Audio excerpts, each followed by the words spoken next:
এই যে মিস্টার, আপনি কি চোখে দেখেন না? কি হয়েছে? নিচের দিকে তাকান। নিচের দিকে তাকিয়ে দেখি আমার এক পা কাদার মধ্যে, আর সেই কাদা ছিটে মেয়েটার ড্রেস ময়লা করে দিয়েছে। বন্ধুদের সাথে কথা বলতে বলতে হাঁটার সময় কখন যে কাদার মধ্যে পা দিয়ে দিয়েছি খেয়ালই করিনি।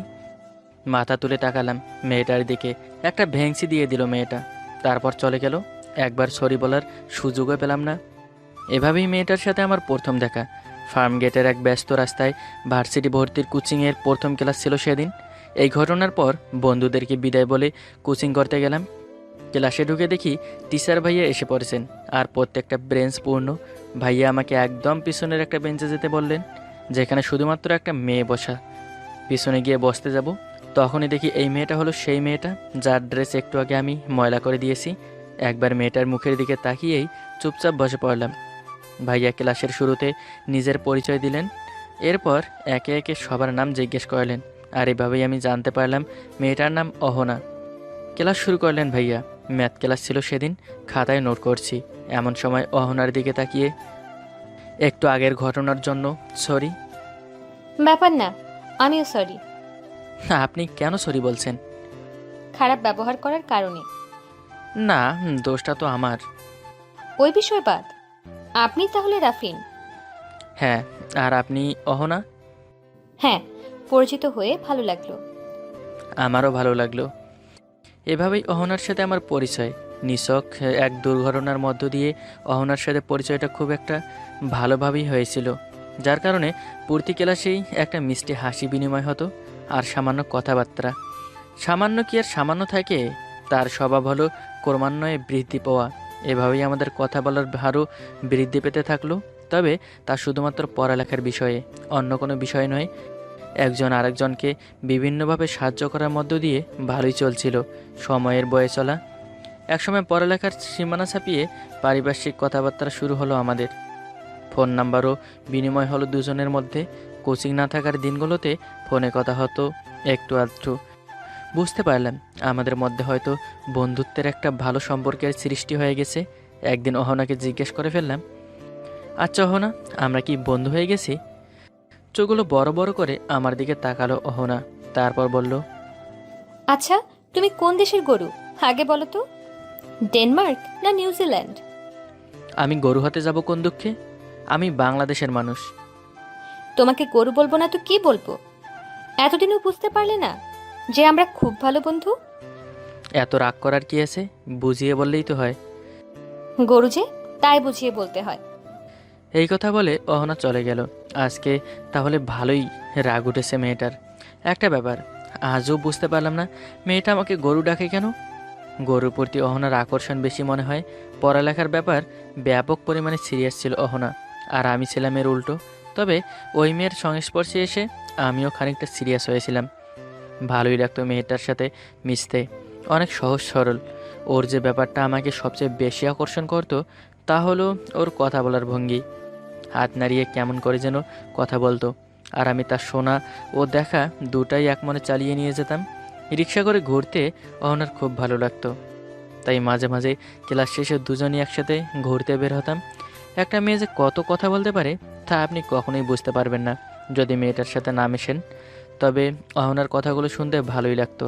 ওর খারাপ লাগা, ভালো লাগা, ওর স্বপ্ন, ওর ওর ভবিষ্যৎ নিয়ে ভাবনা, এসব প্রতিদিনই নতুন নতুন রূপ ফিরে পেত ওর কথার মাঝে। স্বাভাবিকভাবেই বুঝতে পারছিলাম যে আমি ওর প্রতি দুর্বল হয়ে পড়েছি।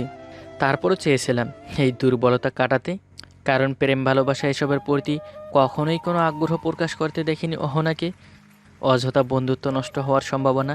একজন বিখ্যাত লেখক বলে গেছেন, একজন ছেলে এবং একজন মেয়ে যত ভালো বন্ধুই হোক না কেন, একসময় তারা একে অপরের প্রেমে পড়বে। আমারও ঠিক তাই হয়েছিল। অনেক চেষ্টা করা সত্ত্বেও নিজেকে মানাতে পারিনি। অবশেষে বাধ্য হয়ে ঠিক করলাম যে অহনাকে বলে দিব আমার ভালোবাসার কথা। গত কিছুদিন ধরে শরীরটা খারাপ, কোচিংয়েও যেতে পারছি না। কিন্তু সবচেয়ে অবাক করা ব্যাপার হচ্ছে, এই কয়েকদিনের মধ্যেই অহনা আমাকে একবারও ফোন দেয়নি। আমি যে কোচিংয়ে যাচ্ছি না এই ব্যাপারে ওর কোনো খেয়ালই নেই। হতে পারে পড়ালেখা নিয়ে ব্যস্ত।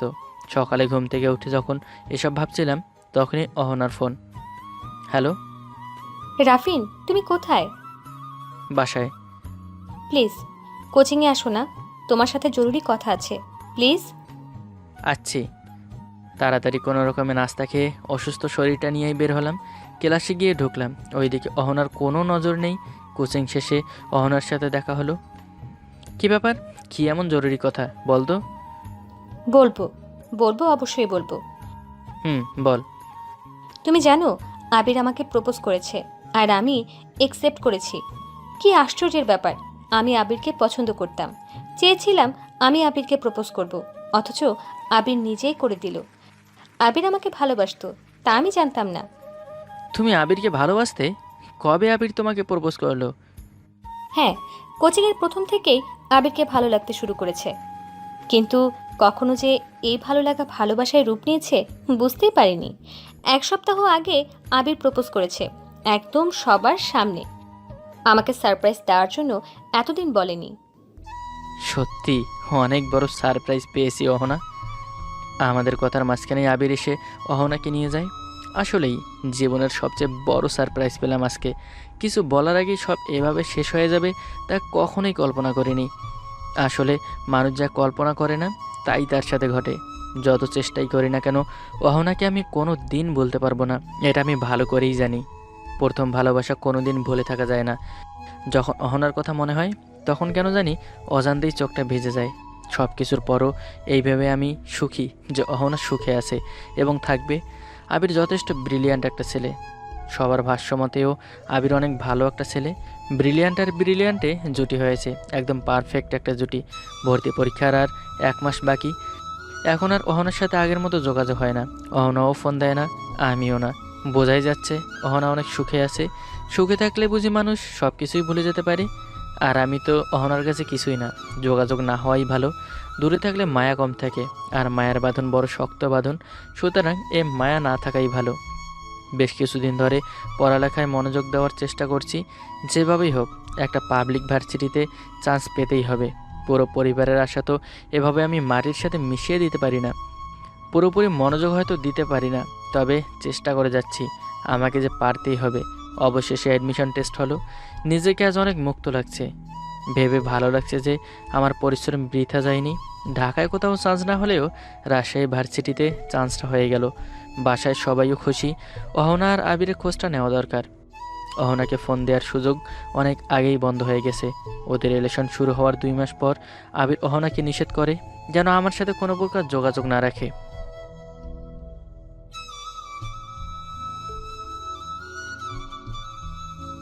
এরপর থেকে আমাদের মধ্যে সকল প্রকার যোগাযোগ বিচ্ছিন্ন। আবির যে অহনাকে কেন নিষেধ করেছিল তা অহনা আমাকে বলেনি। পরে আমি তা জানতে পারি অহনার এক বান্ধবীর মাধ্যমে। কিছুদিন পর অনেক চেষ্টার পর আবির আর অহনার খবর পেলাম। দুইজনের একজনও কোথাও চান্স পায়নি। অহনা একটা প্রাইভেট ভার্সিটিতে, আর আবির চেষ্টা করছে দেশের বাইরে চলে যাওয়ার। এই খবরে তো আশ্চর্য হয়েছি। সাথে আর একটা খবরে বেশ মন খারাপ হলো। ইদানিং নাকি আবির আর অহনার মধ্যে ঝগড়া চলছে। এরকম কিছু হবে তা কখনোই আশা করিনি। যতবার নামাজ পড়ি ততবারই আল্লাহর কাছে এইটাই চাই যে ওদের মধ্যে যত সমস্যা আছে সব যেন ঠিক হয়ে যায়। ওরা যেন সবসময় ভালো থাকে, সুখে থাকে। টানা 6 মাস পড়ালেখার পর্ব শেষে ঈদের ছুটিতে বাসায় আসলাম। অনেক দিন পর সব বন্ধুদের সাথে দেখা, বেশ আনন্দেই কাটছিল সময়গুলো। সেদিন হঠাৎ করেই দেখা হয়ে গেল অহনার বান্ধবী দিশার সাথে। আমি অবশ্য কখনোই চিনতাম না যদি ওর ডাক না দিত। আই রাফিন। তুমি? দিশা, চিনতে পেরেছো? হ্যাঁ দিশা, কেমন আছো? এই তো ভালো। সবাইকে দেখে ভুলে গেছো। আরে না, ভুলিনি। আসলে অনেক দিন ধরে দেখা হয় না তো। তুমি কেমন আছো? এই তো আছি একরকম। পড়ালেখার কি অবস্থা? চলছে ভালোই। তোমার কি খবর? এই তো বেশ আছি। দিশা, অহনা কেমন আছে? থাক রাফিন, ওর কথা না শোনাই তোমার জন্য ভালো। কেন, কি হয়েছে?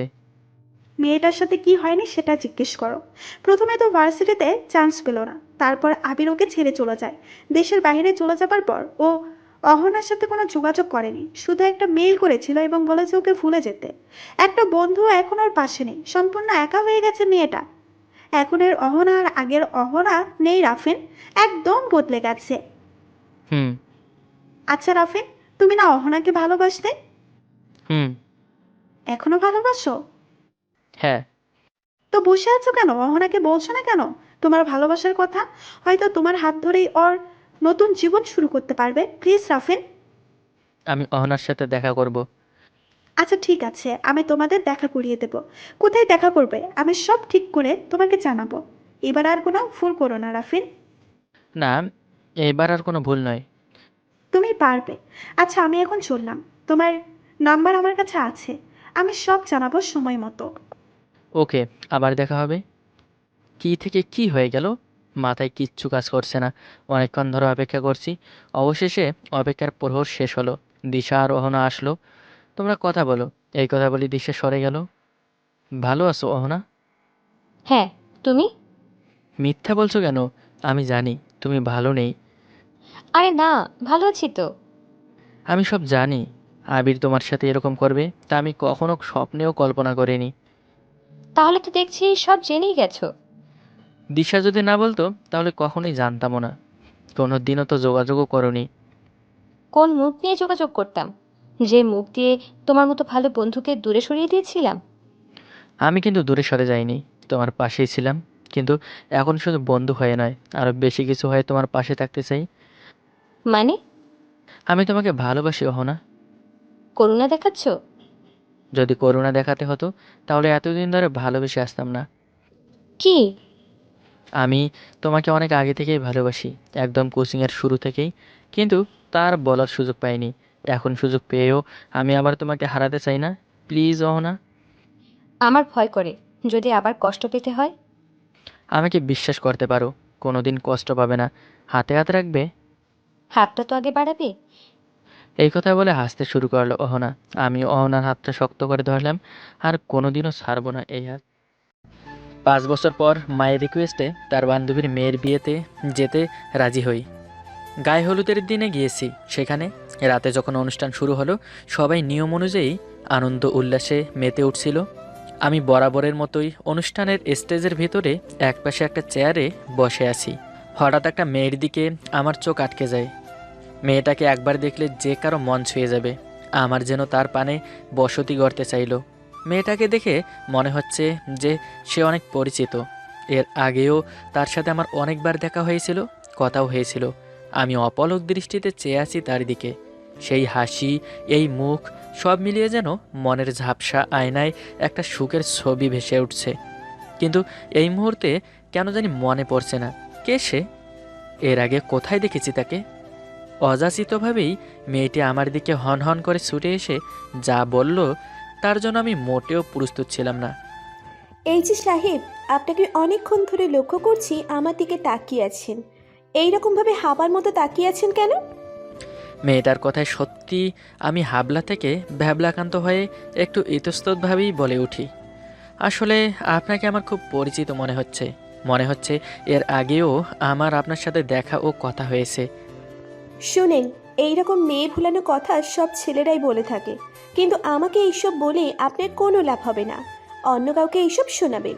আর যদি আপনাকে দেখি ওইভাবে আমার দিকে তাকিয়েছেন, তাহলে আপনার কপালে খারাপই আছে বলে দিলাম। এই বলেই মেয়েটি হন হন করে ছুটে চলে গেল। পেছন দিকে কেউ একজন অনি বলে তাকে ডাকছিল।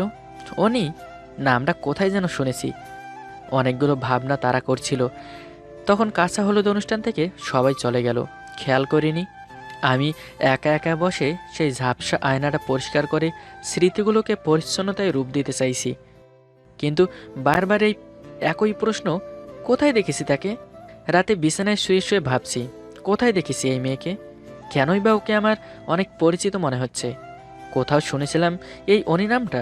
পরক্ষণই মনে হলো, হ্যাঁ, অনি নামটাই ছিল আমার এক ফেসবুক ফ্রেন্ডের নাম। সে শুধু আমার বন্ধুই ছিল না, তার চেয়ে বেশি কিছু ছিল। এখন সব কিছু স্পষ্ট মনে পড়ছে আমার। আজ থেকে প্রায় 5 বছর আগের কথা।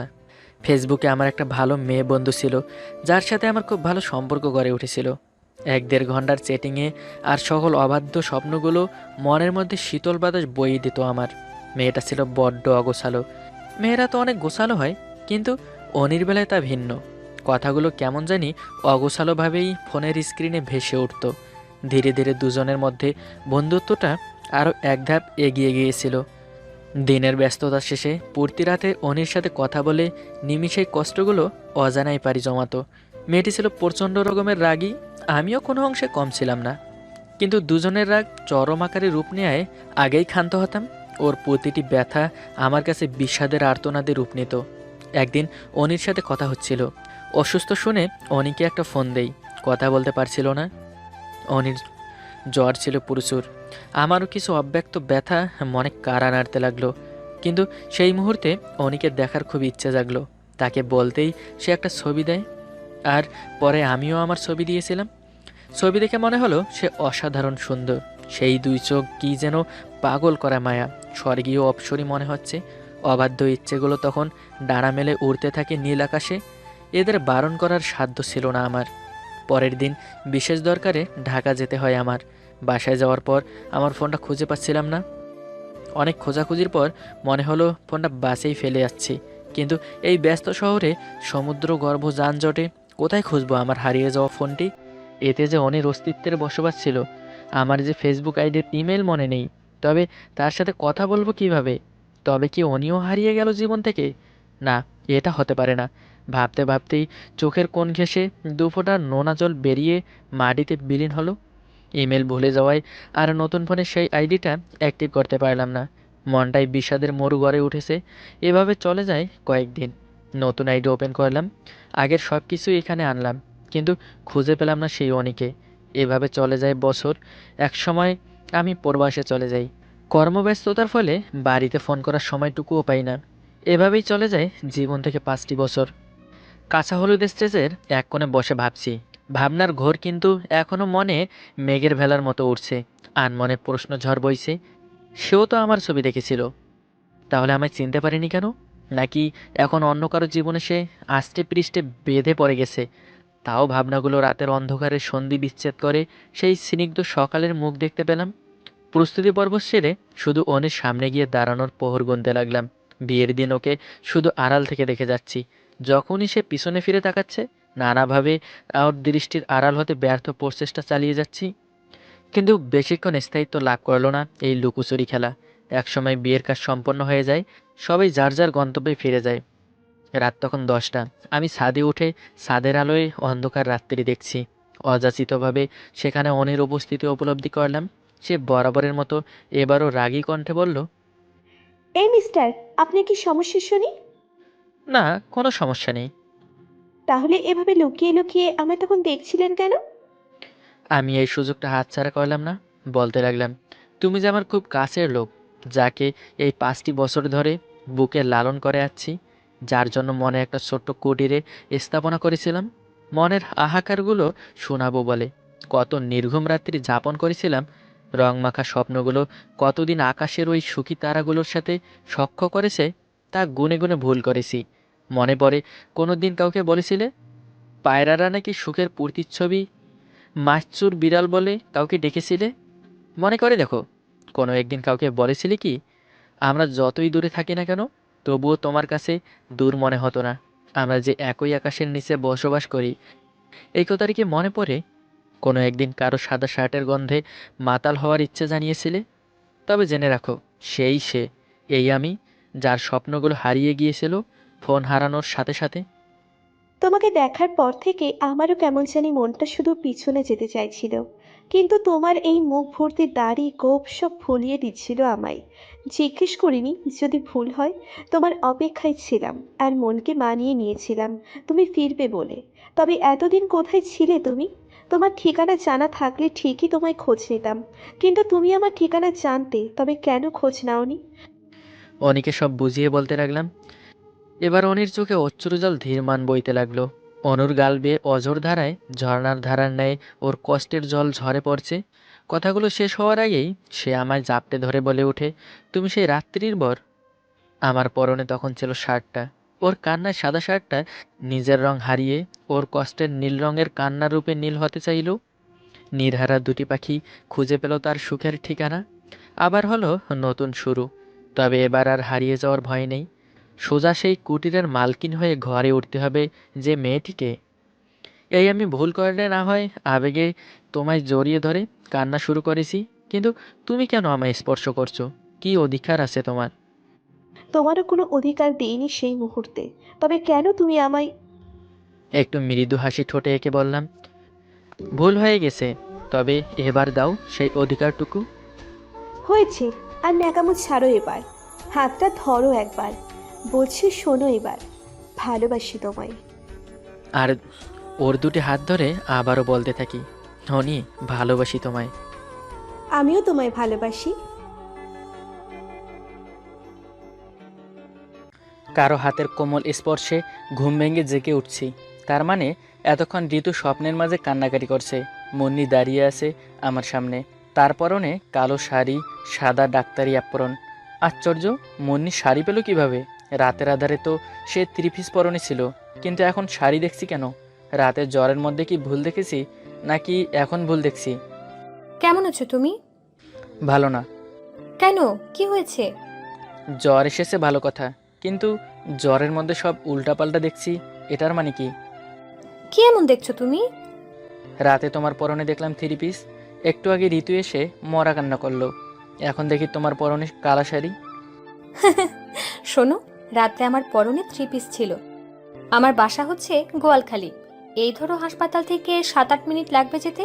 তাই সকাল 6টা বাজে আমি বাসায় গিয়ে গোসল করে তারপর শাড়ি পরে এসেছি। তুমি মোটেই ভুল কিছু দেখোনি। আমার মোবাইল কই? আমার কাছে আছে, কিন্তু বন্ধ করে রাখছি। বারবার শুধু ফোন আসছিল, তাই বন্ধ করে রাখছি আমি। একটা কথা বলি, হুম। আমার স্যালাইনটা একটু খুলে দিবা? আমার ওয়াশরুম যেতে হবে। হুম, দিচ্ছি। আমি তোমাকে সাহায্য করছি। বিছানা থেকে নামতে গিয়ে বুঝতে পারছি আমি কতটা দুর্বল। মাথা ঘুরিয়ে পড়ে যাওয়ার মতো বারবার উপক্রম হলো।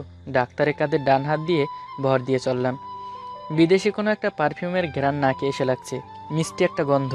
ফ্রেশ হয়ে এসে বিছানায় আবার শুয়ে পড়লাম, কিন্তু সে বলল যে খাওয়া দাওয়ার জন্য আর কিছুক্ষণ বসে থাকতে হবে। খেতে ইচ্ছে করছে না মুন্নি। বাসা থেকে পায়েস রান্না করে আনছি, এখন তুমি সেটা খাবে। পায়েস কেন? ডেঙ্গু আক্রান্ত সকল রোগী তরল খাবার আর ফলমূল খেতে হবে। পায়েস না এনে যদি নুডলস আনতে, তাহলে তৃপ্তি করে খেতাম। একবার সুস্থ হয়ে যাও, তারপর বাসায় নিয়ে সব কিছু খাওয়াবো। সে সুযোগ হয়তো পাবে না, কারণ ঋতু আর বড় চাচা চাচি যদি জানতে পারে, তবে সবাই এসে হাজির হবে। তাহলে তোমার মোবাইল তুমি পাচ্ছ না, কেন কেন কেন? যেন বাড়িতে কাউকে খবর দিতে না পারো। আজব, তোমার ডাক্তার বলবে না যে এই রোগের আত্মীয় স্বজনরা সব কোথায়? কেউ তো দেখার জন্য আসছে না। না, বলবে না। কেন? সবাই জানে আমি তোমার আত্মীয়। ও মা, তাই নাকি? হুম। তোমার ডিউটি কখন? আর 15 মিনিট আছে। কিন্তু ডাক্তারদের কি ঘড়ি দেখে ডিউটি চলে বলো? না, কিন্তু তুমি তো ট্রেনার। তো কি হয়েছে? আসলে আমার পাশে কিছুক্ষণ তোমার দরকার ছিল। বলো, আমি প্রয়োজনে নার্স দিয়ে যাব, মাঝে মাঝে এসে দেখে যাবে। আরে না, বিষয়টা পার্সোনাল। গতকাল তো ফেসবুকে কোনো গল্প দিতে পারি নাই, তাই আজকে যেভাবেই হোক দিতে হবে। কিন্তু আমি তো লিখতে পারবো না, তাই আমি বলবো আর তুমি টাইপ করবে। আচ্ছা ঠিক আছে, সন্ধ্যা 6টা বাজে লিখে দিব, আর দুজনেই গল্প করব। হুম। এর ভিতরে কি আর দেখা হবে না? অবশ্যই হবে। 1 ঘন্টা পর পর এসে তোমাকে আমি দেখে যাব। আচ্ছা ঠিক আছে। আবারও বালিশে মাথা রেখে শুয়ে পড়লাম। কেমন যেন একটা অসহ্য আর অস্বস্তিকর পরিস্থিতিতে আছি। ফোটা ফোটা স্যালাইনের গ্লুকোজ আমার শরীরের রক্তকণার সাথে মিশে যাচ্ছে। কেবিনের দেয়ালের রংটা বাদামি, কিন্তু আমি এখানে ইট পাথর দেখতে পাচ্ছি না কেন? চোখের সামনে প্রকৃতি মাঠঘাট ভেসে ওঠে, সারি সারি ছন্দে মনোমুগ্ধকর দৃশ্যে সবুজ ফসল। মাঠের ভেতর হতে একে বেঁকে বয়ে চলেছে গ্রামের পথের সন্ধানে। পরস্পর ভ্রাতৃপ্রেমী হয়ে তালগাছগুলো দাঁড়িয়ে রয়েছে কিনারে। খোলা মাঠে বৃষ্টি তো জমা হয়ে আছে, জলকাদায় মাখা পদ্মা পেরিয়ে ফুলের গাছ কিংবা সবুজ প্রকৃতি। সবুজ ঘাস আর ফসলের সৌন্দর্য বিস্তৃত হয়ে গেছে সমগ্র গ্রামময়। হেমন্তের গাংচিলের ঝাঁকের দল উড়ে যায় নীল আকাশ ছুঁয়ে। দূরের আকাশ মনে হয় নেমে এসেছে প্রকৃতির সবুজের মাঝে। হয়তো সেখানে দুহাত বাড়ালে আকাশ ছুঁয়ে দিয়ে যায়। কিন্তু কি লাভ ওই আকাশ ছুঁয়ে? পাকা রাস্তা রেখে কিনারা পাশের সবুজ ঘাসের অগ্রভাগের উপর দিয়ে হাঁটতে চাকচিক্যময় মন। বেলা 11টার দিকে মুন্নির সাথে আরেকজন মহিলা প্রবেশ করলো কেবিনে। পরিচয় যদিও বলেনি আগে, কিন্তু বুঝতে পারছি আমি এটা তার মা। 40-এর কিছু উপরে বয়স হবে, হাতে একটা হটপটের বাটি, মনে হয় আবারও তরল খাবার, পায়েস। কেমন আছো বাবা? জি আলহামদুলিল্লাহ ভালো। আপনি কেমন আছেন? আমি ভালো আছি। তোমার শরীরটা মোটামুটি ভালো তো? জি আন্টি। আমি মুন্নির মা। বুঝতে পারছি আমি।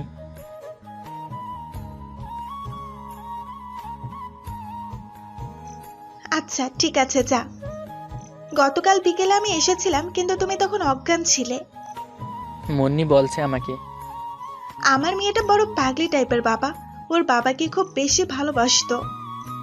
সব মেয়েরা তার বাবাকে ভালোবাসে, আর ছেলেরা তার মাকে বেশি ভালোবাসে। হুম, কিন্তু আমার কোনো ছেলে নেই। মুন্নি আমার একমাত্র মেয়ে। ও জন্মের সময় আমার অপারেশন হয়েছিল। তখন কি যেন একটা সমস্যা হয়েছে। তখন আমি দ্বিতীয়বার আর মা হবার ক্ষমতা হারিয়ে ফেলি। ওর বিয়ে দিচ্ছেন না কেন? ও বিয়ে করবে না। কেন কেন? ডাক্তারি করে সারা জীবন মানুষের সেবা করে কাটিয়ে দেবে নাকি? না বাবা, ও একজনকে ভালোবাসে। তাহলে সেই ছেলের সঙ্গে বিয়ে দিয়ে দেন, তাহলে তো হয়ে যায়। আর মুন্নি ডাক্তার মেয়ে, ওকে তো সব ছেলেই বিয়ে করবে। তুমি করবে? সবাই আমাকে নিয়ে এত ঠাট্টা কেন করে? সত্যি সত্যি বুঝতে পারছি না আমি। আমি কি ঠাট্টা করলাম? আপনি এখানে আসলেন 15 মিনিট হলো, তার মধ্যে আপনি আমাকে বলছেন আপনার মেয়েকে বিয়ে করার জন্য। আবার এটাও বলছেন যে আপনার মুন্নি একজনকে ভালোবাসে, তার জন্য সে বিয়ে করতে চায় না। হুম, ঠিক আছে, কিন্তু এখানে ঠাট্টার কি হলো? মনে তোমাকে ভালোবাসে। হিহিহিহি। এটা কোন ধরনের রসিকতা আন্টি? মুন্নি গতকাল থেকে আমাকে দেখছে, আর তার মধ্যেই ভালোবাসা, আবার সেজন্য বিয়েও আটকে আছে। দেখো বাবা, আমি তোমার মায়ের মতো। আর আমি তোমার সাথে রসিকতা, ঠাট্টা, উপহাস কিছুই করছি না কিন্তু। আচ্ছা, তুমি জাহাঙ্গীরনগর বিশ্ববিদ্যালয়ে পড়তে, তাই না সজীব? জি। মুন্নিও ওখানে অ্যাডমিশন নিয়েছিল, কিন্তু সে তার আগে মেডিকেলে ভর্তি পরীক্ষা দিয়েছিল। সেই কারণে ওয়েটিং লিস্টে থাকার পরে হঠাৎ করে এই খুলনা মেডিকেল কলেজেও চান্স পেয়ে গেল, এবং আমরাও খুলনাতে চলে আসি। কত বিচিত্র জীবন আমার। কেন? আমি বিগত 5 বছর ধরে হাজার দুঃখ কষ্টের মাঝে সংগ্রাম করে বেঁচে আছি। মা বাবা মারা যাওয়ার পরে কোনো আত্মীয় স্বজন ছিল না আমার। আর জন্মের পরে প্রথম দাদা বাড়ি এসে জানতে পারি বড় চাচার ছোটো মেয়ে পছন্দ করে আমাকে। আমি একটা মেয়ের সঙ্গে রিলেশনে ছিলাম 5 বছর আগে। তার বিয়ে হয়ে গেছিল, কিন্তু দাদা বাড়ি গিয়ে দেখি সে ওই গ্রামেরই মেয়ে। বিয়ে হয়েছিল ঠিকই, কিন্তু 3 মাসের মধ্যে ডিভোর্স হয়ে গেছে। এখন এই হাসপাতালে এসে মুন্নির সাথে পরিচয়, সেও আমাকে ভালোবাসে। আমার জীবনের সমস্ত ভালোবাসা মনে হয় একসাথে এসেছে। তোমার জীবনটা ভবঘুরে হয়ে গেছে, তাই না? অনেকটা তাই। কাল মুন্নি তোমাকে হাসপাতালে আনার পরে আমার কাছে মোবাইল করে। খুশিতে মনে হয় তার সকল হৃৎপিণ্ড কেঁপে উঠল বারবার। আমি মা হয়ে সে ভালোবাসার গভীরতা অনুভব করতে পারি। আমার কি মনে হয় আন্টি জানেন? কি মনে হয়? আমার চাচাতো বোন ঋতু, পুরনো আফরোজা, আর আপনার মেয়ে, এদের কারোর সাথে আমার বিয়ে হয় না যেন।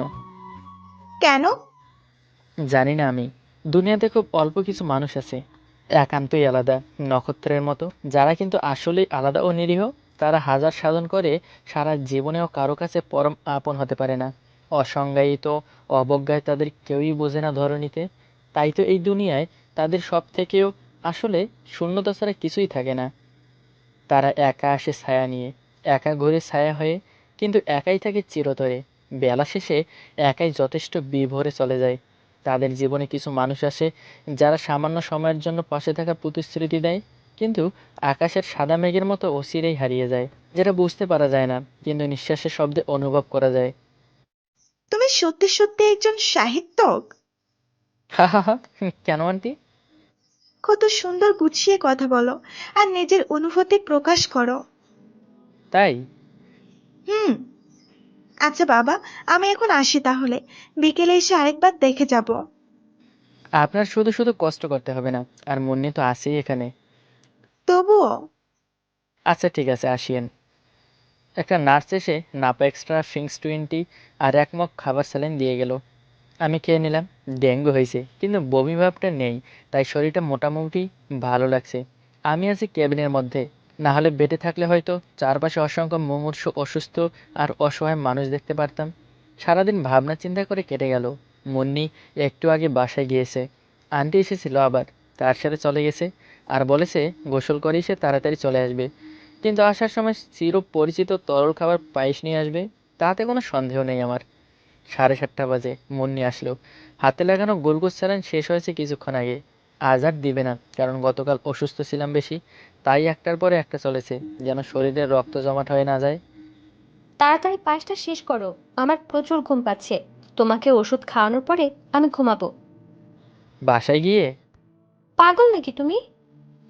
তাহলে কালকের মতো চেয়ারে? জি না সাহেব, গতকাল চেয়ারে একটু ঘুমাতে পারিনি। আজ সারাদিন ঘুমের যন্ত্রণায় অস্থির হয়ে গেছি একেবারেই। তাহলে এক কাজ করো, তুমি এই বিছানায় শুয়ে পড়ো, আমি চেয়ারে বসে থাকি। একদম চুপ, আমি তোমার ওই পাশে ঘুমাবো। দেখো, আমি 25 বছরের যুবক, কোনো কোনো খাস পীর আউলিয়া কিংবা মুফতি মুহাদ্দিস না, যে তোমার মতো সুন্দরী আমার পাশে শুয়ে থাকবে আর আমি শুয়েও দেখবো না।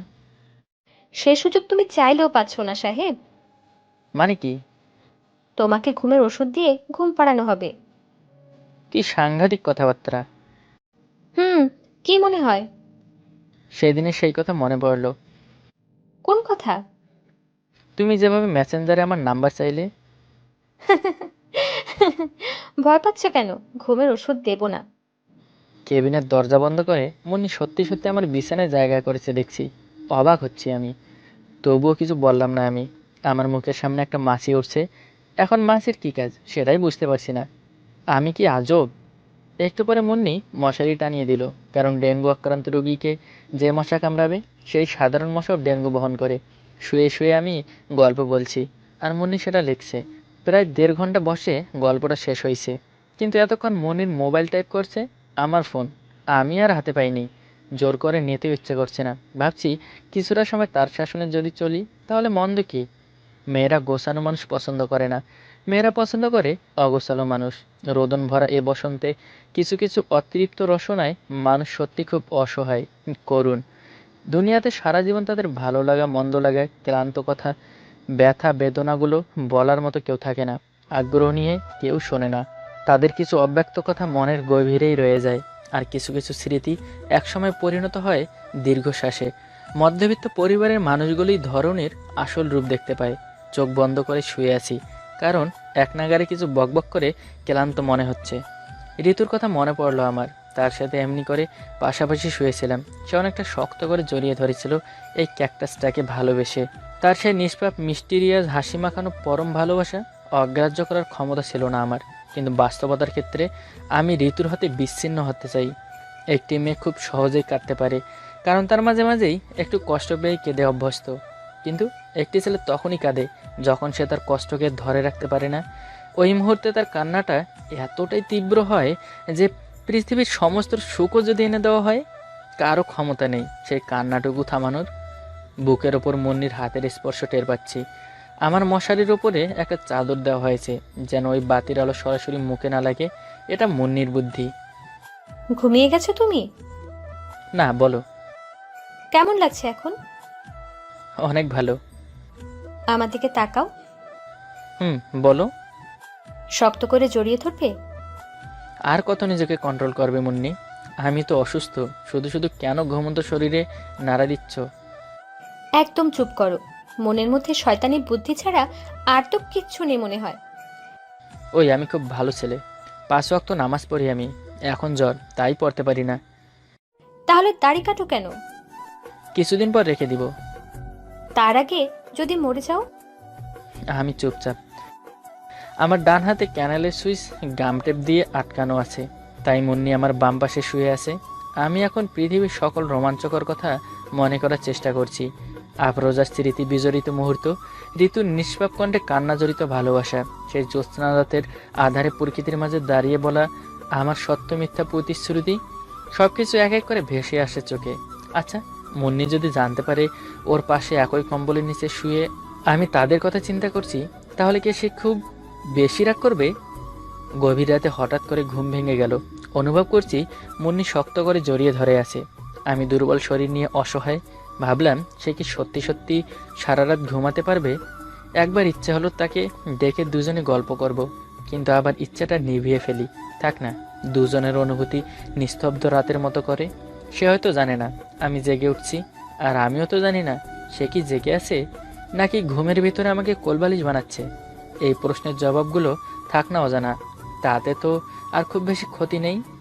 ভবিষ্যতে এখান থেকে বের হয়ে না হয় কোনো একদিন ছাদে আকাশের নিচে চাঁদের আলোয় বসে বসে দুজন গল্প করব। না, একে আর ছাড়া যাবে না। আপাতত আপনারা বিদায় নিন, দেখা হবে নতুন কোনো গল্প নিয়ে সামনের কোনো দিনে। ধন্যবাদ সবাইকে। অহনাকে নিয়ে আগারগা যাচ্ছি, কিন্তু এই জ্যাম, আধা ঘন্টা রাস্তা আজ যেন শেষই হচ্ছে না। অহনা আমার বিবাহিত বউ, 3 মাস হয়েছে আমাদের বিয়ে হয়েছে। আজ অহনাকে নিয়ে যাচ্ছি ওর বয়ফ্রেন্ডের সাথে দেখা করাতে। কি অদ্ভুত, তাই না? কেউ কোনো কথা বলছি না। মেয়েটাকে আজ অনেক সুন্দর লাগছে, ঠিক প্রথম দেখার মতো একটা পুতুল, যাকে টোকা দিলেই ভেঙে যাবে। আমি ড্রাইভ করছি, অহনা পাশে বসে আছে। হঠাৎ পর্শিয়ার জুয়েলের একটা গান বাজলো। কেন এত হারাবার ভয়, কেন মনে সংশয়, ভালোবেসে তোকে দূরে হারাবো, সে তো হবার নয়। অহনা গানটা বন্ধ করে দিল। আমার কিছু বলার ছিল না। প্রায় 2 বছর আগে আমি ঢাকায় আসি, এরপর একটা কোম্পানিতে জয়েন করি। প্রথমে শুধু কম্পিউটারের জন্য আমাকে নিয়োগ করা হলেও মাঝে মাঝে আমি স্যারের সাথে মিটিংয়ে যেতাম। এরপর থেকে স্যারের সাথেই থাকতাম। বছর খানিক আগে আমি প্রথম অহনাকে দেখি। একদিন অফিসের একটা পার্টি হচ্ছিল, যেখানে আমাদের অফিসের কর্মচারীদের পরিবার ও মালিকের পরিবারের দাওয়াত। আমাদের অফিসের মালিক 7 জন ছিল, অহনার বাবা ওনাদের মধ্যে একজন। আমি ওনাকে আগেও দেখেছি, কিন্তু ওনার পরিবারকে চিনতাম না। প্রথম যেদিন আমি অহনাকে দেখি, আমি তার প্রেমে পড়ে যাই।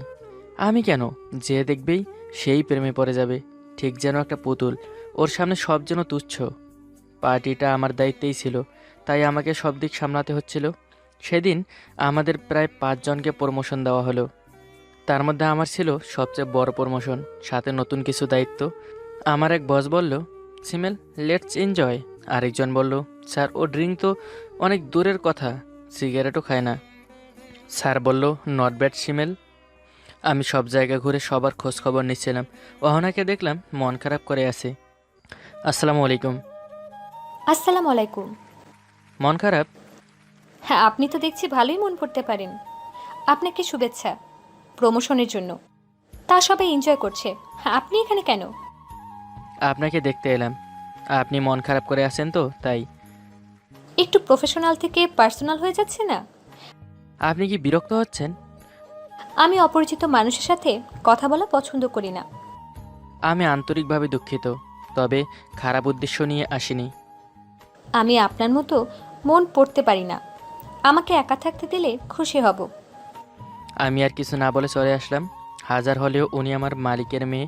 প্রমোশন হবার পর আমার সাথে প্রায় অহনার বাবার সাথে দেখা হতো। উনি অনেক ভালো মানুষ। একদিন দুপুরে ওনার সাথে লাঞ্চ করছি। তোমার আজকের প্রেজেন্টেশনটা অনেক সুন্দর হয়েছে। আমার ভাবতে অবাক লাগে তুমি এই সাবজেক্ট নিয়ে না পড়েও অনেক ভালো পারো। স্যার, আপনাকে অনেক ধন্যবাদ যে আপনি সুযোগ দিয়েছেন। আরে তোমার অনেক সুনাম সোহেল ভাই করতো, তাই আমিও তোমাকে সুযোগ দিলাম। আসলেই তুমি যোগ্য। তা বিয়ে শাদী করেছো? জি না স্যার। গার্লফ্রেন্ড আছে নিশ্চয়ই? জি না স্যার। আরে লজ্জা পাচ্ছ কেন? কাউকে পছন্দ করো? তেমনভাবে না। তার মানে কাউকে পছন্দ করো। নাম কি সেই ভাগ্যবান মেয়ের? বাদ দেন না স্যার। আরে বলো না, যদি আমি তোমার কোনো সাহায্য করতে পারি। এমন একটা সোনার টুকরো ছেলের জন্য যদি একটু কষ্ট করতেই হয়, তবে কেন করব না? না থাক স্যার। আমি এবার কিন্তু রাগ করব। স্যার, আপনি শুনলেও রাগ করবেন। তাও তুমি বলো। আপনার মেয়ে অহনা। কি? Sorry sir. সরি কি জন্য? আপনি যদি রাগ করেন। আমি আমার মেয়ের সাথে কথা বলবো। তোমার মতো ভদ্র আর ভালো ছেলেকে আমার জামাই বানাতে কোনো দ্বিধা নেই। 1 সপ্তাহ পর আমাদের বিয়ে হয়ে গেল, কিন্তু বাসরাতে অহনা আমাকে যা বলল, আমার সব স্বপ্ন চুরমার হয়ে গেল। আমি শুধু তাকে বললাম, আপনি চাইলে বিয়ের আগেও এই কথাটা বলতে পারতেন। আমি চেয়েছিলাম, কিন্তু বাবা আমাকে কসম দিয়েছিল। এখন আপনি কি চান? 4 মাস পর আমার বয়ফ্রেন্ডের পড়া শেষ হবে। ওর চাকরি হয়ে গেলে আপনি আমাকে ডিভোর্স দিয়ে দিবেন। আর আমি সবাইকে কি বলবো? আপনি যথেষ্ট বুদ্ধিমান, সবাইকে ঠিক ম্যানেজ করে নেবেন। কিছুদিন পর অহনার আব্বু আমাকে বলল, বাবা, মন খারাপ করো না। আমি জানি তুমি আমার মেয়েকে ঠিক মানিয়ে নিতে পারবা। আপনার মেয়ে আগেই সিদ্ধান্ত নিয়ে নিয়েছে। আমি তোমার উপর ভরসা করি। আমি তোমার জন্য ফ্ল্যাট আর গাড়ি কিনেছি। বাবা, আমি আপনাকে অপমান করতে চাই না, কিন্তু এই সময় এটা নেওয়া সম্ভব না। আসলে আমার মেয়ের বাসে চড়ার অভ্যাস নেই। অহনা বিয়ের আগে যে গাড়ি ব্যবহার করতো, আপনি সেটাই দিন, তাহলেই হবে। যদি আপনার যোগ্য জামাই হতে পারি তবে সব নিব। হঠাৎ অহনার ডাকে বাস্তবে ফিরে আসলাম। আপনি এখানে থামেন। আমি কি চলে যাব? আমি একা কি বাসে যাব নাকি? না, গাড়ি রেখে যাচ্ছি। ড্রাইভার নাই, আর এখন ড্রাইভ করার মন নাই। ও আচ্ছা। মনে মনে ভাবলাম, অহনার কাছে এই আমার যোগ্যতা, ড্রাইভার। অহনার চোখে সানগ্লাসটা দিয়ে বের হয়ে চলে গেল, আর আমি অসহায়ভাবে তার দিকে শুধু চেয়ে থাকলাম। অহনাকে নামানোর পর আমিও নিচে নামলাম। এক দোকানে গেলাম। ভাই, একটা বেনসন দেন। আগে খেতাম না, বিয়ের পর থেকে সিগারেট খাই। বিয়ে জিনিসটা অদ্ভুত, খারাপ মানুষকে ভালো করে আর ভালো মানুষকেও খারাপ করতে পারে। প্রায় আধা ঘন্টা পর অহনা নিচে আসলো।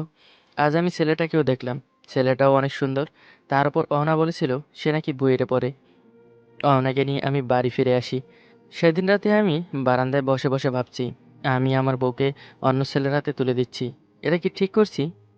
আবার ভাবলাম, অহনাকে তো সে ভালোবাসে, কিন্তু আমিও তো অহনাকে ভালোবাসি। আর অহনা আমার বউ, সেক্ষেত্রে অহনার ওপর আমার অধিকার আছে। আমি ঘরে এলাম। অহনা একটু ভয় পেল, হয়তো আমি জোর করে কিছু করব। একবার ইচ্ছা করলো ওর সব অহংকার আজ রাতে শেষ করে দেই। আবার পাগলিটার মায়া ভরা চেহারা দেখে আমার সব রাগ শেষ। সৃষ্টি করতে কিছু মানুষকে যে কেন এত রূপ দিয়ে জন্ম দেয়, যে সেই রূপ দিয়েই হয়তো সামনের মানুষকে মেরে ফেলতে।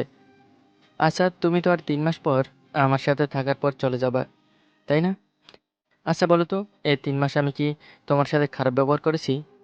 বা তোমার কি মনে হয়েছে যে আমি খারাপ ছেলে? এসব বলছেন কেন? এসব বলে লাভ নাই। আমি সাব্বিরকে ভালোবাসি, তার সাথেই সংসার করব। হ্যাঁ, করো। আমি তো মানা করছি না। আচ্ছা, স্বামী হতে না পারলাম, আমি কি তোমার একজন বন্ধু হতে পারি না? ঠিক আছে, কিন্তু আমি যখন চাইবো তখন সাব্বিরের সাথে দেখা করার অনুমতি দিতে হবে। ঠিক আছে। সেই রাতে আমি অহনার সাথে কথার ফাঁকে ফাঁকে সাব্বিরের ব্যাপারে সব জেনে নিলাম। ভাবলাম, অহনা যদি আমার না হয়ে অন্য কারো হয় হোক, কিন্তু সেই ছেলেকে আমার থেকেও বেশি ভালো হতে হবে। পরের দিন অফিসে গিয়ে আমি আমার একটা পরিচিত পুলিশকে ফোন করলাম আর সাব্বিরের ব্যাপারে সব খোঁজ নেবার জন্য অনুরোধ করলাম। প্রথমে না বললেও পরে সত্যি কথা শুনে সে বলল সে করবে। পরে সে একটা টিম কাজে লাগিয়ে দিল। আমার ধারণা ছিল যে ছেলে এত সুন্দর, তার নিশ্চয়ই একটা অতীত থাকতে হবে। আর যদি তার অতীত না থাকে তবে সে অহনার যোগ্য। আর প্রয়োজন হলে আমি অহনার বাবার সাথে কথা বলবো। কিন্তু আমার ধারণা যেটা, ওটাই সত্যি হলো।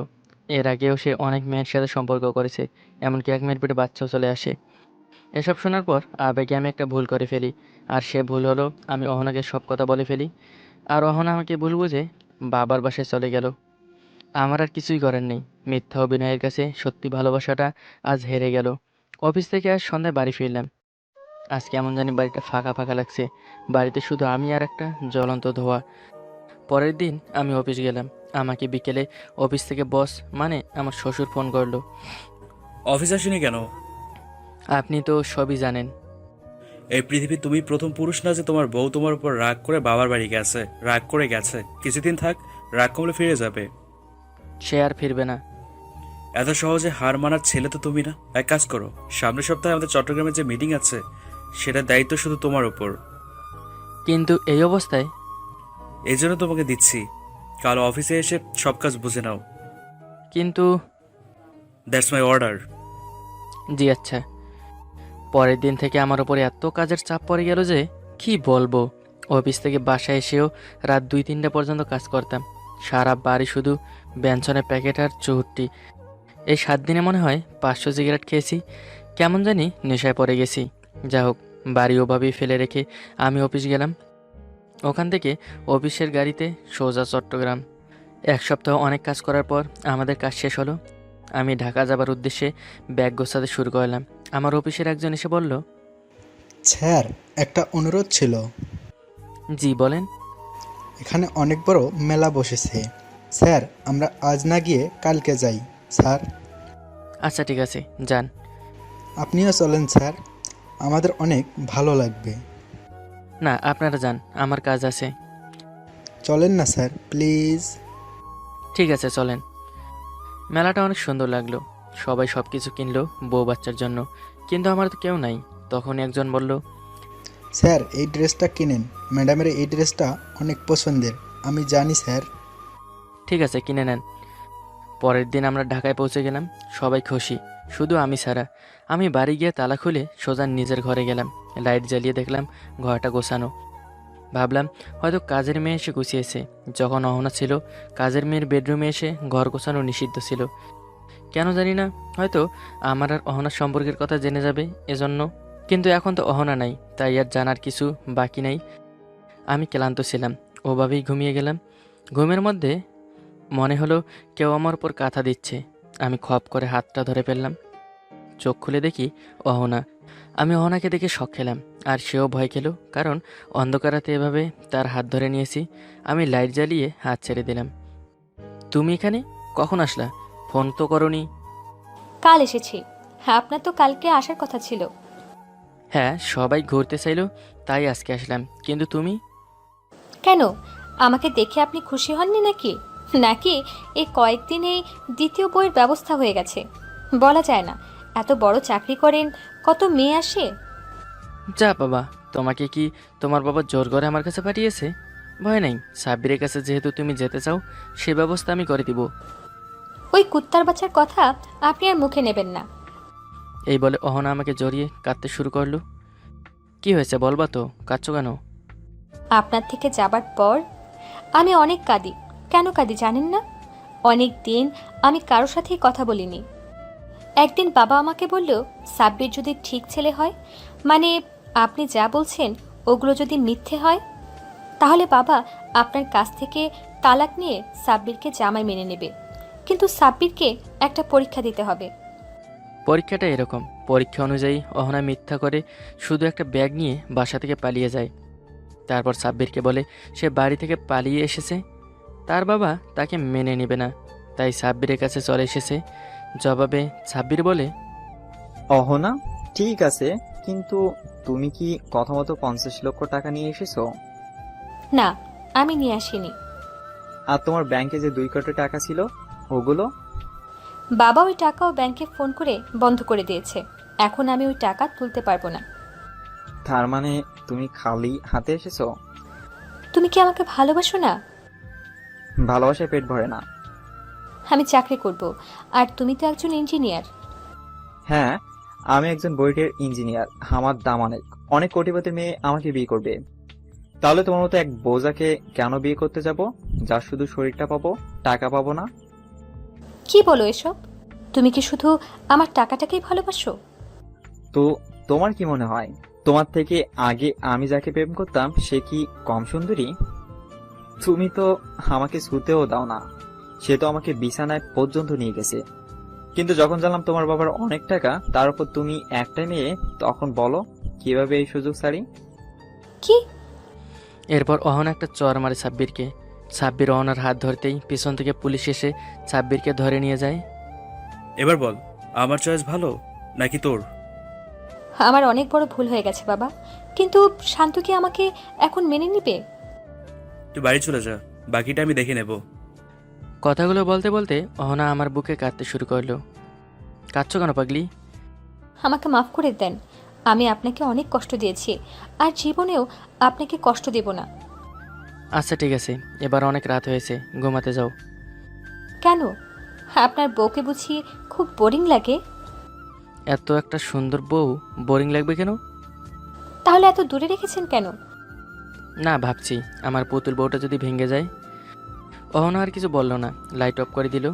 কিছুক্ষণ পর আমার কানে বলল, বাইরে এত রোমান্টিক আবহাওয়া, আর আমার ভাগ্যে যে এত আনরোমান্টিক স্বামী জুটবে এটা ভাবিনি। এত জ্বালাচ্ছ কেন? আমি শুরু করলে সহ্য করতে পারবো তো? আমি তো চাচ্ছি যে কেউ আমাকে অনেক চালাক। ভেবে বলছো তো? পরে যদি কিছু হয়ে যায়? হলে হবে, দূরের কেউ তো করছে না, আমার স্বামী করছে। এই বলে অহনা আমার হাতটা ধরে ওর শরীরের ওপর রাখলো।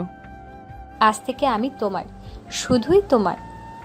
ঘুম থেকে উঠে দেখি বেলা 12টা। আমি লাফ দিয়ে ঘুম থেকে উঠলাম। ঘুম ভাঙলো সাহেবের? অবশ্য ভাঙবে কিভাবে, রাতে কি একটু ঘুমাতে দিয়েছে? অফিস। আমি বাবাকে ফোন করে বলেছি আপনার জামাই আর আমি হানিমুনে যাব, তাই সে অফিসে যাবে না। আরে আমার মিটিং আছে। রাখো তোমার মিটিং। এতদিন যা খুশি করেছো, কিছু বলিনি। এখন থেকে বউকে সময় না দিলে খবর আছে। রাগ করে বাবার বাড়ি যাবা? মাথা খারাপ? আমি কি অবলা নারী নাকি? তো কি করবা? কলার ধরে সব আদায় করব। তাই নাকি? আর এই ড্রেসে আমাকে কেমন লাগছে বললা না তো? তাই তো খেয়াল করিনি। অনেক সুন্দর। তুমি খুঁজে পেলে কিভাবে? ব্যাগ গোছাচ্ছিলাম তখন। তোমার চয়েস আছে বলতে হবে। চয়েস না থাকলে কি এরকম একটা পুতুল বউ পাই? এখন রেডি হয়ে যাও। কোথায়? হানিমুনে যাব। এত তাড়াতাড়ি? অফিস থেকে ছুটি নিব না? আমি বাবাকে বলেছি। কিছুক্ষণ পর কলিং বেল বাজলো। আমি দরজা খুলে দেখলাম আমার অফিসের একটা জুনিয়র স্টাফ। কি ব্যাপার, আপনি এখানে কেন?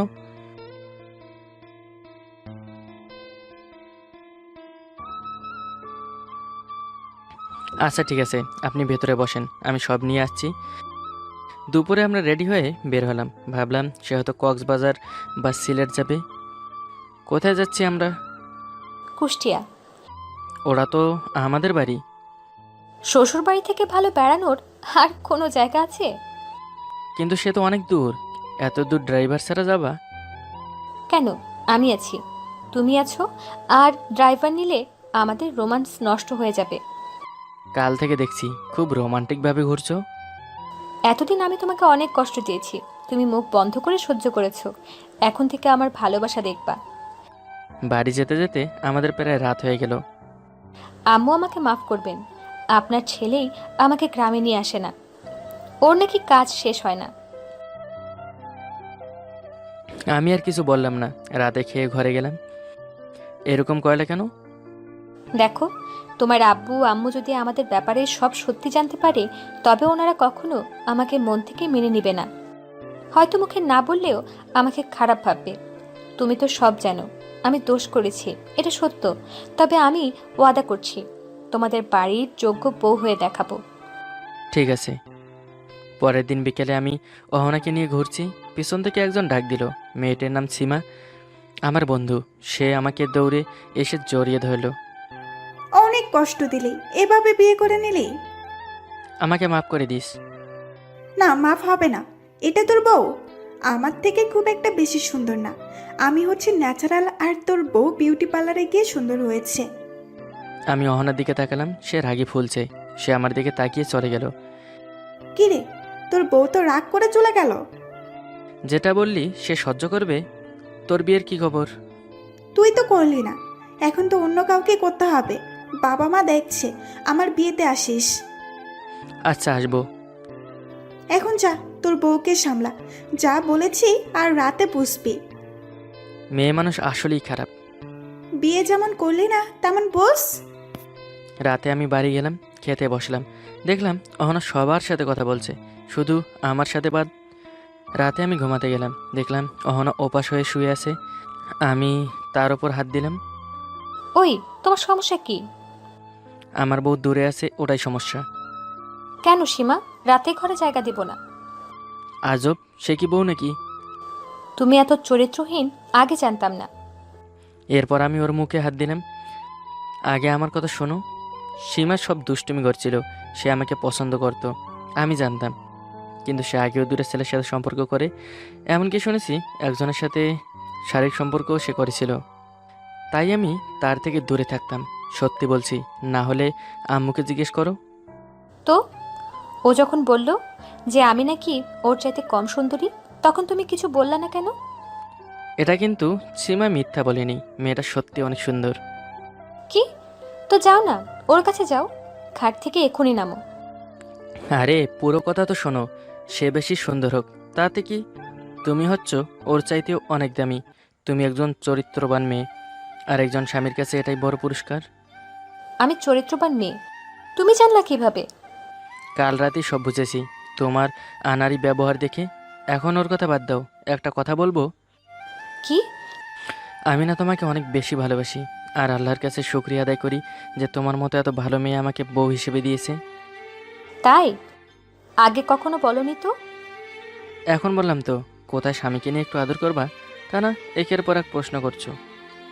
আচ্ছা সরি, আমি লাইট অফ করে আসছি। গল্পটি কেমন লাগলো কমেন্ট করে জানিয়ে দিন। ধন্যবাদ সবাইকে। বড়লোক বাপেরে উচ্ছন্নে যাওয়া মেয়ে নিরুপমা, প্রচন্ড জেদি বদমেজাজির সাথে আগুন ঝরা সুন্দরী, বিবিএ 3য় বর্ষের ছাত্রী।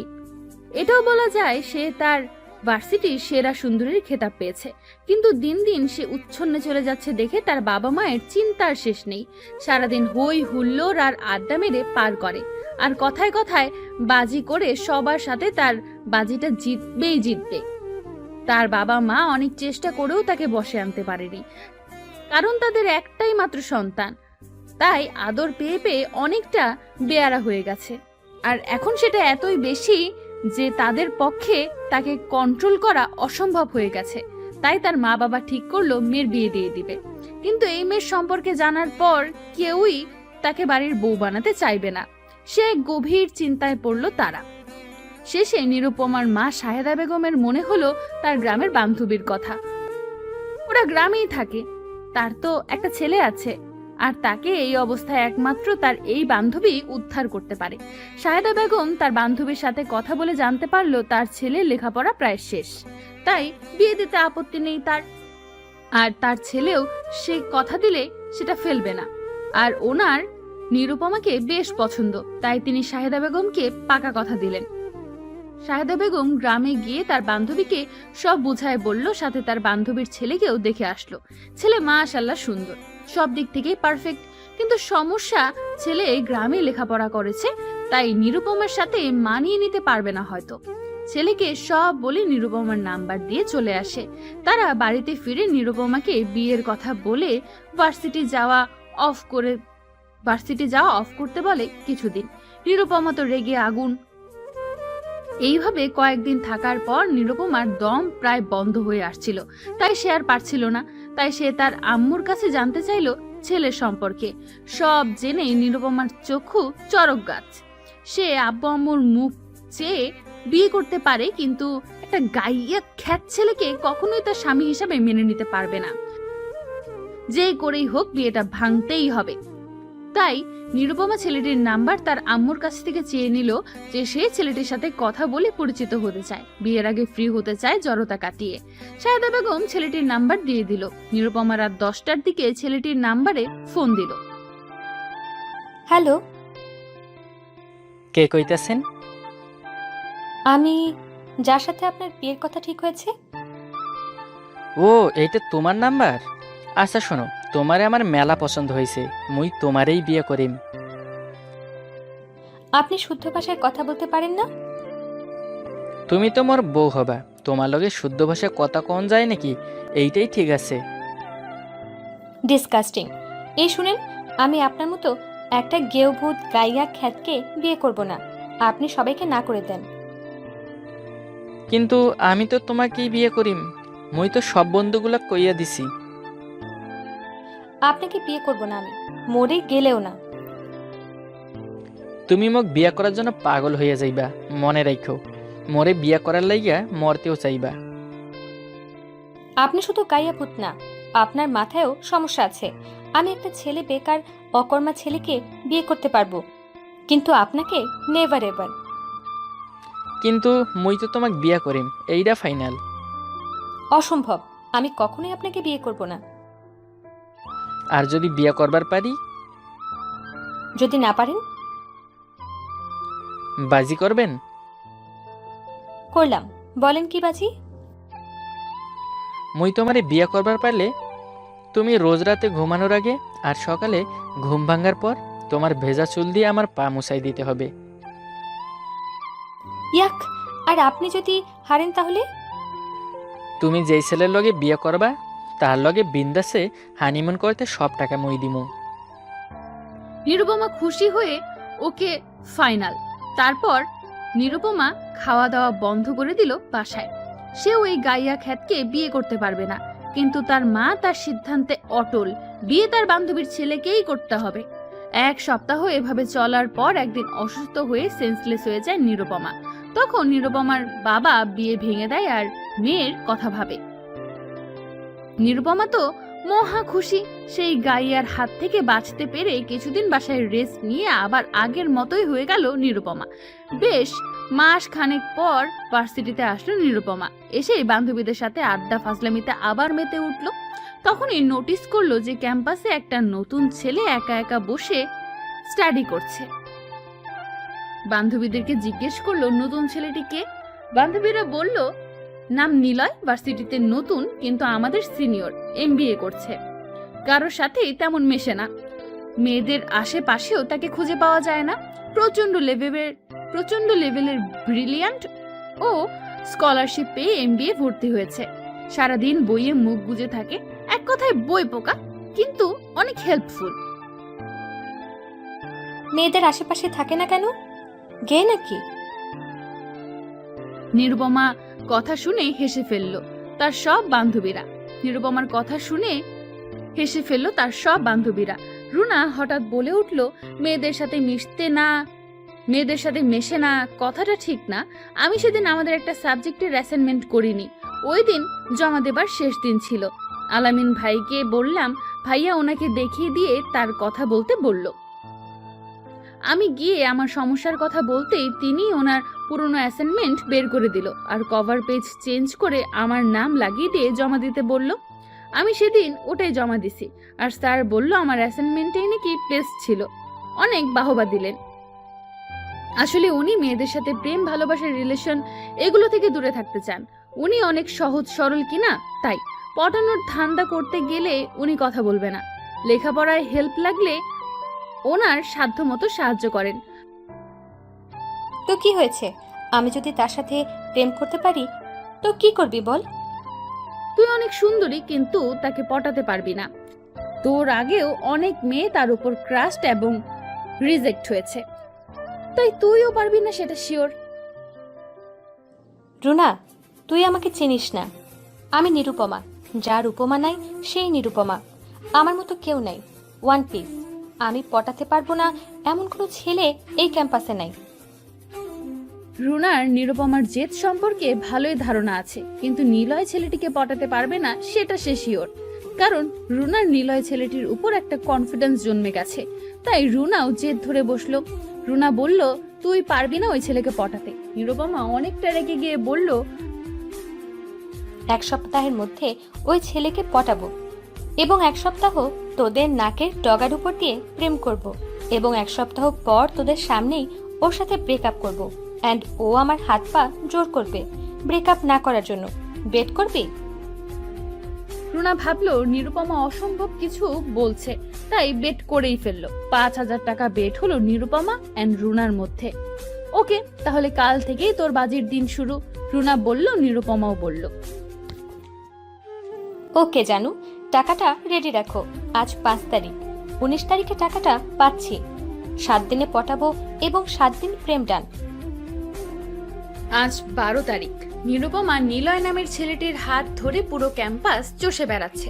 হঠাৎ করে রুনাদের সামনে এসে গেছে, তাই রুনাদের সাথে নিলয়ের পরিচয় করিয়ে দিল। নিরুপমা বলল, রুনা, এই হলো নিলয়, আমার বয়ফ্রেন্ড, আর নিলয় এই হলো রুনা, আমার বেস্ট ফ্রেন্ড। নিলয় আর রুনা হ্যান্ডশেক করলো। সেদিনের মতো বিদায় নিল যে যার মতো। এদিকে নতুন প্রেমে পড়ে নিলয় তো পাগল হয়ে গেছে। আসলে ক্যাম্পাসের সেরা সুন্দরী যখন তাকে এসে বলল যে সে তাকে পছন্দ করে, তখন নিলয়ের তো হাতে চাঁদ পাবার অবস্থা। তাই পরের দিন গিয়েই বলে দিয়েছিল যে নিলয় তাকে পছন্দ করে। সেদিন থেকেই প্রেম। নিরুপমা যে বাজি ধরে প্রেম করছে, নিলয় বেচারা সেটা জানেই না। আর নিরুপমাও হিতাহিত জ্ঞান শূন্য হয়ে গেছে। তার মাথায় এখন একটা চিন্তা, তাকে বাজিতে জিততে হবে। আর নিরুপমা কখনোই কোনো বাজিতে হারেনি, তাই এবারও হারতে চায় না। সারা সপ্তাহ জুড়ে কপত কপতির মতো প্রেম চুটিয়ে প্রেম করে যাচ্ছে দুজনই। আজ 19 তারিখ। নিরুপমা নিলয়কে নিয়ে ক্যাম্পাসে ঘুরতে ঘুরতে রুনা আলামিনের যেখানে আড্ডা দিচ্ছিল সেখানে এসে হঠাৎ দাঁড়িয়ে সবাইকে ডাক দিল। সবাই আসলে নিরুপমা নিলয়কে বলল, নিলয়, গেম ওভার। মানে? তারপর নিরুপমা সব খুলে বলল, আর রুনা, নিলয়, আলামিন সবার সামনেই বাজির 5,000 টাকা নিরুপমাকে দিয়ে দিল। নিলয়ের আকাশ ভেঙে মাথায় পড়ার অবস্থা। নিলয় নিরুপমার হাত ধরে বাচ্চাদের মতো কাঁদতে লাগলো। প্লিজ নিরুপমা, এমন করো না, তোমার বাজির টাকা আমি দিয়ে দিচ্ছি। কিন্তু নিরুপমার মায়া হলো না। সে বিজয়িনীর বেশে অট্ট হাসিতে হ দিয়ে সবার উদ্দেশ্যে বলল, কিরে রুনা, এই তো সেই নিলয় আমার কাছে এখন হাত ধরে প্রেম ভিক্ষা চাইছে। বলেই একটি অট্ট হাসি দিল। আলামিন, রুনা, প্রান্ত, মনিরা সবাই নিরুপমার এই রূপ দেখে অবাক। কিভাবে এতটা কঠিন মনের হতে পারে একটা মেয়ে। নিলয় কাঁদতে কাঁদতে বসে পড়ল ঘাসের উপর। নিরুপমা নিলয়ের হাত থেকে হাতটা ছাড়িয়ে নিয়ে চলে যাচ্ছে হাসি মুখেই। সবাই নিরুপমার আচরণে হতবাক। নিরুপমা চলে যাচ্ছে, হঠাৎ নিরুপমা শুনতে পেল পেছনে নিলয় আর কাঁদছে না। নিলয়, রুনা দুজনেই হেসে উঠছে একসাথে। নিরুপমা হঠাৎ ফিরে আসলো সবার কাছে। তখন দেখলো নিলয় আলামিন ভাইয়ার কাছ থেকে 25,000 টাকা নিচ্ছে। নিরুপমা রুনাকে জিজ্ঞেস করলো, এটা কিসের টাকা? তখন আলামিন বলল, আমি বাজি করেছিলাম নিলয়ের সাথে। নিলয় বলেছিল তুমি নিজে এসে নিলয়কে প্রপোজ করবে এবং 1 সপ্তাহ প্রেম করে নিজেই ব্রেকআপ করবে। আমি বলেছিলাম নিরুপমা তোমাকে পাত্তাই দেবে না, তাই আমি ওর সাথে বাজি করেছিলাম, কিন্তু আমি হেরে গেছি। তুমি ওকে প্রপোজ করে 1 সপ্তাহ প্রেম করে এখন নিজেই ব্রেকআপ করেছো, তাই নিলয় জিতে গেছে। নিরুপমা অবাক না হয়ে পারল না। সে তো বাজি করছে রুনার সাথে 5,000, আর নিলয় সেটাই করেছে 25,000 টাকা। কিভাবে? তার মানে কি রুনা? তখন রুনা বলা শুরু করলো, নিরুপমা, সরি দোস্ত, তোর সাথে এই বাজি করার জন্য টাকাটা আমাকে নিলয় ভাইয়াই দিয়েছিল। সেদিন অ্যাসাইনমেন্ট জমা দেবার পর নিলয় ভাইয়াকে ধন্যবাদ জানাতে যাই, তখন তিনি এই বাজিটা করতে বলেন, আর এটাই বলেন যে বাজির টাকা উনি দিবে। তাই আমি বাজিটা করি। বাজিটা নিলয় ভাইয়ার কাছেই শুনে নে। হচ্ছেটা কি নিলয়? নিরুপমা, তুমি এতটাও সুন্দরী বা চালাক নও যে আমার মতো ছেলেকে 1 সপ্তাহে তোমার ন্যাকামি দেখিয়ে প্রেমে ফেলতে পারবা। তুমি যেদিন আমাকে প্রথম নোটিশ করো সেদিন আমি তোমার ব্যাপারে আলামিনের কাছে জানতে চাই, তাতেই বেরিয়ে আসে তোমার এই ভয়ঙ্কর রূপটা। তাই ভাবলাম তোমাকে একটা শিক্ষা না দিলেই নয়। তখন আলামিন বলল তুমি নাকি আমাকে পাত্তাই দিবে না, আর তখনই বাজিটা করলাম আলামিনের সাথে 25,000 টাকা, আর সেটা 20% মানে 5,000 টাকার বাজি করতে বললাম রুনাকে তোমার সাথে। রুনাও তাই করলো, আর আমিও তোমার নেকু নেকু প্রেম সহ্য করলাম 1 সপ্তাহ। আর হ্যাঁ, তুমি নাকি কখনোই হারো নাই, হারতে শেখো আজ থেকে। হারের একটা আলাদা মজাই আছে। নিরুপমা জীবনে প্রথম কোনো বাজিতে হেরে বাসায় গেল। সারা রাত ঘুম আসছে না। সে কখনোই হারতে পারে না। সে তার হার মেনে নিতে পারছে না। তাকে জিততেই হবে যেভাবেই হোক। এখন জিততে হলে একটাই কাজ আছে, সেটা হলো নিলয়ের সাথে ব্রেকআপ না করা। কিন্তু সেটা সে আজকেই সবার সামনে করেছে, তাই এটা সম্ভব না। কিন্তু করবে কি? সে নিলয়ের কাছে তার হারটা মেনে নিতে পারছে না। অবশেষে নিরুপমা একটা চরম সিদ্ধান্তে উপনীত হলো, যা কারো কল্পনাতেও আসতে পারে না। শুধুমাত্র একটা বাজি জেতার জন্য। না, একটা নয়, 2টা বাজি জিতবে সে যদি এই কাজটাই করতে পারে। প্রথমত, সে কালকে নিলয়কে বিয়ে করবে, জোর করিয়ে হলেও। প্রয়োজন হলে সুইসাইড অ্যাটেম্প করবে। নিলয়কে বিয়ে করলে তার ব্রেকআপ হলো না, মানে নিরুপমা জিতে গেল বাজিটা। দ্বিতীয়ত, নিলয় আম্মুর পছন্দ করা গাইয়া ছেলের থেকে অনেক ভালোই আছে। সে নিলয়কে বিয়ে করলে ওই গাইয়ার সাথে বাজিতে জিতবে। হানিমুন খরচটা তার কাছে উসুল করবে। যেই ভাবা সেই কাজ। পরের দিন নিরুপমা ক্যাম্পাসে গিয়ে নিলয়ের হাত ধরে টেনে নিয়ে গিয়ে সবার সামনে নিলয়কে বলল তাকে বিয়ে করতে। নিলয় বলল, অসম্ভব, আমি তোমার মতো মেয়েকে কখনোই বিয়ে করব না। তখন নিরুপমা নিলয়ের হাত ছেড়ে দিয়ে সবার সামনেই দৌড়ে 5তলা ভবনে উঠে চিৎকার করে বলতে লাগলো সবার উদ্দেশ্যে, নিলয় তাকে আজকে বিয়ে না করলে সে সুইসাইড করবে। কিছুক্ষণের মধ্যেই পুরো ক্যাম্পাসের শিক্ষার্থী উপস্থিত হলো সেখানে। আর সবার নিরুপমার জেদ সম্পর্কে ভালোই ধারণা আছে, তাই সবাই নিলয়কে হাত জোর করে হলেও বিয়েতে রাজি করিয়ে কাজী অফিসে গিয়ে বিয়েটা দিল। কাজী অফিস থেকে বের হয়েই নিরুপমার মুখে প্রথম কথা ছিল, বাজিটা আমি জিতেছিলাম আর তুমি হারলে। ব্রেকআপ আর হলো না। নিরুপমা কখনো কোনো বাজিতে হারে না, মাইন্ড ইট। নিলয় বেচারা অবাক হবে নাকি শকড হবে কিছুই বুঝতেছে না। একটা মেয়ে শুধুমাত্র একটা 5,000 টাকার বাজির জন্য একটা ছেলেকে সুইসাইডের ভয় দেখিয়ে রাজি করিয়ে বিয়ে করতে পারে বলে তার ধারণার বাইরে ছিল। তাই আপাতত নিলয় কিছুই বলল না। নিরুপমার বিয়ের খবরটা এতক্ষণে তার আব্বু আম্মু জানতে পেরেছেন। প্রথমে রাগ হলেও পরে পুরো ব্যাপারটা জানতে পেরে মেনে নিয়েছেন। তাই নিলয়কে নিয়েই নিরুপমা বাসায় যেতে বলেছে। সন্ধ্যার দিকে নিরুপমা নিলয়কে নিয়ে তার বাসায় আসলো। এসে দেখে বাড়িতে মোটামুটি একটা বিয়ের আমেজ এসেছে। বাড়িতে অনেক আত্মীয় স্বজনরাও এসেছে, যাদের কাউকে চেনা আবার কেউ কেউ অচেনা। নিরুপমার সেগুলোতে কোনো খেয়াল নেই। তার চিন্তা হলো সে একেবারে 2টা বাজি জিতেছে এবং তাকে কেউ কখনো কোনো বাজিতে হারাতে পারেনি। রাত 12টা, নিরুপমার ঘরে বাসর সাজানো হয়েছে তাদের।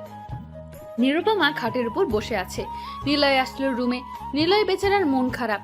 নিরুপমা যদিও বাঁচিতে জেতার জন্য নিলয়কে বিয়ে করেছে, কিন্তু এমনিতে নিলয়কে তার খারাপ লাগে না। দেখতে শুনতে ভালো, ব্রিলিয়ান্ট, হ্যান্ডসাম, অনেক মেয়ের ক্রাশ। স্বামী হিসেবে এমন ছেলেই চায় মেয়েরা। তাই নিরুপমা মনে মনে নিলয়কে স্বামী হিসেবে মেনে নিয়েছে। নিলয় নিরুপমার রুমের বারান্দায় গিয়ে বসলো মন খারাপ করে।